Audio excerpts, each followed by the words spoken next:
Okay, so hi guys everyone, and I welcome to all my YouTube channel on ZPS English classes here. Okay, and yesterday I have taught you simple past tense in affirmative.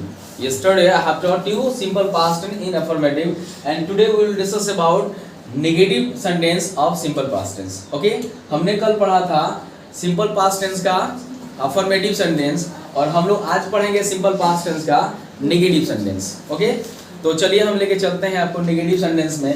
फिर यहाँ कुछ कल मैंने बातें किया था आपको affirmative sentence का, उसमें से कुछ अच्छा और भी करेंगे आपके साथ। इसलिए बहुत सारे बच्चों का भी डाउट है, कुछ और डाउट क्लियर करते हैं, फिर हम आगे बढ़ते हैं अफर्मेटिव सेंटेंस में। बिकॉज अफर्मेटिव सेंटेंस बहुत ज़्यादा यूज करते हैं हम लोग डेली लाइफ में, डेली बोलने में और बनाने में सेंटेंस को यूज ज़्यादा किया जाता है। तो आइए हम देखते हैं। कभी कभी जैसे मान लीजिए अभी आप जिस क्लास में होंगे तो मन करता है ऐसे बोलने का। जैसे आपके मन में आया जब मैं 10वीं क्लास में था, या मैं जब 10th क्लास में था, जब मैं 10th क्लास में पढ़ता था, करिए क्लास में पढ़ता था। अब तो जब मैं 10वीं क्लास में या 10th क्लास में पढ़ता था, अब इसको ट्रांसलेट कैसे करेंगे हम? जब का इंग्लिश क्या होगा जी? व्हेन होगा ना। व्हेन का मतलब कब भी होता है, ये बात बताया था आपको। जब वो प्रश्न पूछने का काम करेगा, मतलब इंट्रोगेटिव का काम करेगा, तो हम वहाँ पे उसको डब्ल्यू छोड़ के सेंस के हिसाब से व्हेन लगाएंगे। बट यहाँ पर सेंटेंस को कनेक्टर के रूप में यूज किया जा रहा है, तो इसके यूज करेंगे क्या? व्हेन। बात सुन रहा है ना? तो हमने लिख दिया व्हेन। अब पढ़ना का इंग्लिश, अब यहाँ इसको नहीं लिखा, पहले हम सब्जेक्ट लिख लेते हैं, उसके बाद से व्हेन आई पढ़ता था। सब्जेक्ट के बाद V2। कल का रूल एक बार आप रिवाइंड कर लेंगे। सब्जेक्ट पर क्या था? सब्जेक्ट। तो व्हेन हमने लिखा, सब्जेक्ट लिखा, सब्जेक्ट पर V2 पढ़ता था। रीड का V2 क्या होता है? रीड, रेड और रीड। स्पेलिंग में जो वर्ड होगा इसमें डिफरेंट नहीं होगा। जो रीड लिखेंगे, रीड READ होता है, वर्ब 1 में वही होगा, V2 वही होगा, V3 भी वही होगा, सेम होगा। तो आई रीड हो गया, एंड उसके बाद क्या है? में। तो क्या करेंगे हम? इन। और कौन सी class? 10th class. 10th class है ना। When I read in 10th class, जब मैं 10वीं क्लास में पढ़ता था। या एक और देख लीजिए, वह मुझसे अक्सर मिला करती थी। जब मैं 10वीं क्लास से पढ़ता था, वह मुझसे अक्सर मिला करती थी। अब देखते हैं थोड़ा सा यहाँ पे। वह तो यहाँ पे हो गया, बात समझ में आ रहा है। वह मिला करती थी, क्या होगा? सी यही सी होगा ना। सी। हम अतीत की बातों को चर्चा कर रहे हैं। कोई ऐसा अतीत आता है जिसको हम लोग याद करते हैं, उसको हम चर्चा कर रहे हैं। वह मुझे अक्सर मिला करती थी, तो सी तो हो गया। अब मिलना का इंग्लिश क्या होगा? हाँ, मीट का भी होगा मेट। क्या होगा? मेट। See met. अब किससे मिला करती थी? मुझसे। तो अब एक बात है, इसके पहले दिया है अक्षर, है ना। तो अक्षर को हम लास्ट में भी लिख सकते हैं, पहले हम ऑब्जेक्ट ऐड कर लेते हैं। He met me, ठीक है। He met me, इसका मतलब हो गया वो मुझसे मिला करती थी, अक्सर मिला करती थी। तो याद करिए वर्ड था, आपको बताया गया था often। He met me often। He met me often नहीं, often। क्या पढ़ेंगे इसको? often। He met me often, वो अक्सर मुझसे मिला करती थी। एक और देख लेते हैं। कुछ लड़कियां सुबह में पूजा करती थी। कुछ लड़कियां सुबह में पूजा करती थी। अब कुछ लड़कियां को इंग्लिश का यूज करेंगे सम गर्ल्स। तो सम गर्ल्स के बाद पूजा करने का इंग्लिश क्या होगा? वर्शिप का V2 हो जाएगा worship. Is clear? Some girls worshipped, यानी कि कुछ लड़कियां पूजा करती थी। अब कब करती थी? सुबह में। तो इन the morning, in the morning, ठीक है।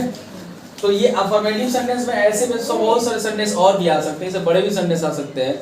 जैसे आपको याद करिए, मैंने अपने दोस्तों के साथ खेलता था, ऐसे बताया था आपको। खेलता हूँ उस प्रेजेंट बताया था। एक लंबा समय देखिए जो उसी बेस पर होगा। जैसे हम लोग अपने दोस्तों के साथ अक्सर सुबह में खेलते थे। लंबा सेंटेंस हुआ ना। हेलो, देखो रूल कितना छोटा है, सब्जेक्ट V2 प्लस सब्जेक्ट, लेकिन सेंटेंस इतने ही बड़े आ सकते हैं। Excuse everyone, hello, look on the white board here. हम लोग का इंग्लिश लिखेंगे वी। देखो वी के लिखने के तुरंत बाद हम ढूंढेंगे V2, मतलब वर्ब का सेकंड फॉर्म। तो खेलना यहाँ आते हैं, खेलना तो हो गया वी प्लेड। अब खेलते क्या थे, तो यहाँ पे इसमें खेलने की बात नहीं है, क्या खेलते थे आया आप जड़ी लोग। हम लोग अपने दोस्तों के साथ अक्सर सुबह में खेलते थे। खेलते क्या था इसमें है नहीं, यानी ऑब्जेक्ट नहीं है, छोड़ देंगे। We played. अब कह रहा है कि अपने दोस्तों के साथ, है ना, तो वी प्लेड अपने दोस्तों के साथ। और इन द मॉर्निंग भी है, तो कौन किसको लिखेंगे पहले, आप समझो बात पहले। हाँ, किसको लिखो बताओ। We played in the morning कर ले पहले हम। हाँ सर, क्योंकि यही पहले आएगा, इसके बाद से ये आए हैं बाद में, ये बाद में इसको लास्ट में चलते हैं। We played in the morning, we played in the morning. अब कर रहा है अपने दोस्तों के साथ। अच्छा, अक्सर भी आएगा, ऑफन लास्ट में यूज कर सकते, कोई दिक्कत नहीं है। We played in the morning often, sorry, with. अब बताओ अपना अपनी इंग्लिश क्या होगा, या किए है ना आप शब्द के हिसाब से बताया था आपको। विद आवर फ्रेंड, अक्सर है, ठीक है। तो ऐसा बना सकते हो, we played in the morning with friends often, या इसको इन द मॉर्निंग को बाद में यूज कर सकते, कोई दिक्कत नहीं है। We played with our friends in the morning often, ये उधर भी जा सकता है, कोई दिक्कत नहीं है ना। क्लियर हो गया। इसको आप ऐड कर लेते हैं, फिर आगे बढ़ते हैं। ओके, चलिए ये ट्रांसलेट कैसे करेंगे। जीता था किसके लिए, है ना, तो जीता था यहाँ पर हम बनाएंगे the one for whom I lived। V2 हमने क्या यूज किया, मेरा यहाँ मकसद आपको समझाने का है शो के माध्यम से। The one for whom I lived, है ना, यानी कि जीता था जिसके लिए मरता था। अब जिसके लिए मरता था बनाएंगे हम यहाँ पे I was ready to die। ये हम बना दिया आपको किस बेस पे, तो मैं was to word to याद करिए, was to word to का प्रयोग करते हैं हम लोग सिंपल पास्ट टेंस में। सिंपल पास्ट टेंस होने पर स्ट्रक्चर कैसे है, was to का मरने वाला था या इसके पे है, तो मैंने बनाया I was ready to die। उसके बाद यहाँ पे कुछ ऐसी, एक ऐसी लड़की थी, एक ऐसी लड़की थी, मतलब इसको देयर से बना सकते हैं हम। देयर वाज अ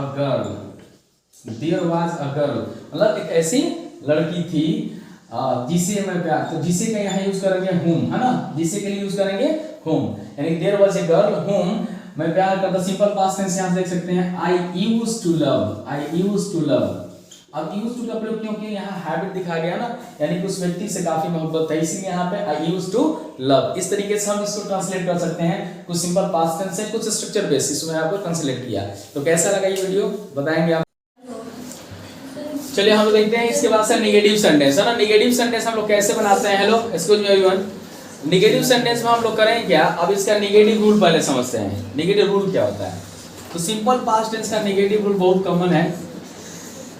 हम सब्जेक्ट तो यूज करेंगे फर्स्ट में, लेकिन नेगेटिव में थोड़ा सा केयर करिएगा, यहाँ पर डिड हो जाता है। डिड यानी कह सकते हैं डिड नॉट, आप जिसको कहते हैं हम शॉर्ट फॉर्म में डिड कहते हैं, डिड हो गया। इसके बाद से अब यहाँ पे आपको रिलीफ मिलेगा। अब यहाँ वर्ब का जो फॉर्म आएगा फर्स्ट फॉर्म आएगा, बस सिर्फ affirmative, only affirmative takes a V2, but verb का कौन सा लेगा, फर्स्ट फॉर्म लेंगे। एक ही मात्रा आएगा जो अफर्मेटिव सेंटेंस, वो क्या लेगा आपको वर्ब।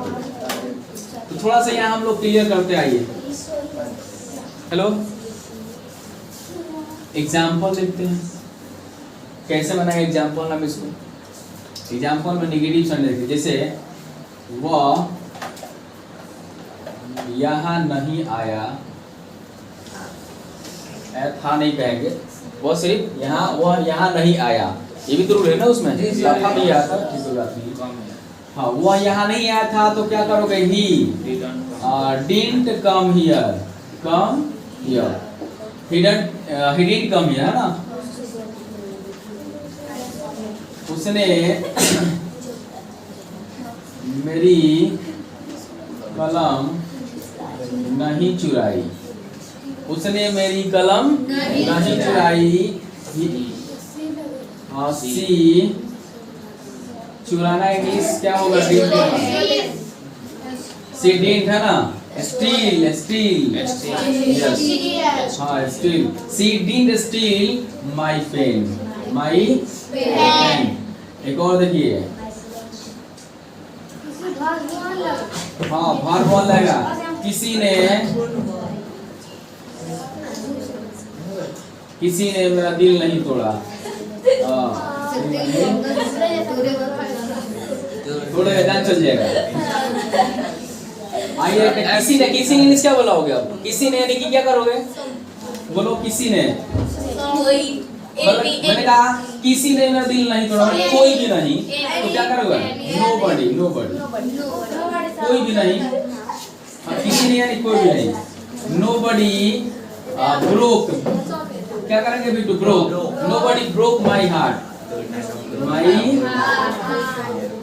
किसी ने मेरा दिल नहीं तोड़ा, यानी nobody broke my heart। और इसको अफर्मेटिव करते, इसको अगर अफर्मेटिव करते, अच्छा एक मिनट, डीन से छूट गया है ना, nobody, अच्छा एक मिनट बता रहे हैं, रुकिए थोड़ा सा याद देंगे। हेलो, जब nobody लगेगा ना, nobody यहाँ पे नेगेटिव सेंटेंस है, तो आप इसको नहीं भी लगाएंगे तो सेंटेंस गलत नहीं होगा, सही होगा। nobody broke my heart, यानी डिडंट हम साइलेंट भी कर सकते हैं, बात समझा ना, हेलो ठीक है, तो nobody broke my heart ऐसे बना सकते हैं आप नेगेटिव सेंटेंस में, क्योंकि ये ऑलरेडी nobody नेगेटिव वर्ड है, ठीक है, इस तरह से बना सकते हैं नेगेटिव सेंटेंस में। इसको राइट कर लीजिए, फिर आगे बढ़ते हैं।